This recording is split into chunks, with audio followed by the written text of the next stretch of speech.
આ સંસ્થા ચાલુ કરી ત્યારથી લઈને આજ સુધી પટેલ સમાજનું કહેવાતા એવા એવું ગૌરવ એવા અને મારા માર્ગદર્શક બની રહેતા એવા ઘનશ્યામભાઈ પટેલ દ્વારા આપણી સંસ્થાના પાયામાં જ એમને ઓપનિંગ કર્યું હતું, તો એમના માટે ખૂબ જોરદાર તાળીઓ થઈ જાય, કારણ કે એમના સહકાર વગર આ બધું કાર્ય કરવું ખૂબ જ અઘરું છે.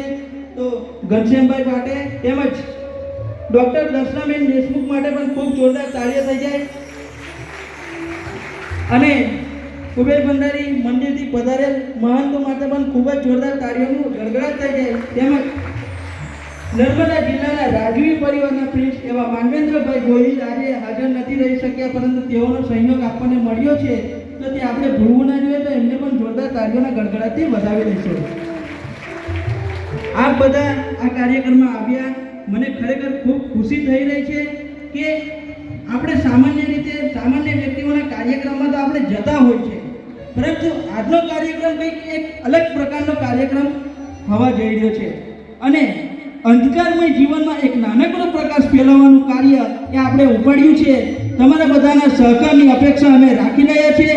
આવનાર સમયમાં દિવ્યાંગો માટે એવું એક પ્લેટફોર્મ પૂરું પાડવા માંગીએ છીએ કે જેનાથી દિવ્યાંગો પણ પોતાની આત્મવિશ્વાસ સાથે જીવન જીવી શકે.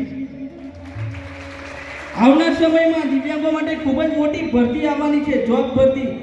ધોરણ 12 પાસ, કોલેજ ગ્રેજ્યુએશન કર્યું હોય અને એ કંઈ પણ હોય તો એ લોકો માટે ખૂબ સારી ભરતી આવવાની છે. તો એના વિશે કંઈ પણ માર્ગદર્શન જોઈતું હશે તો દિવ્યાંગ ઉત્કર્ષ ફાઉન્ડેશન સંસ્થા હર હંમેશ એમના સાથે છે.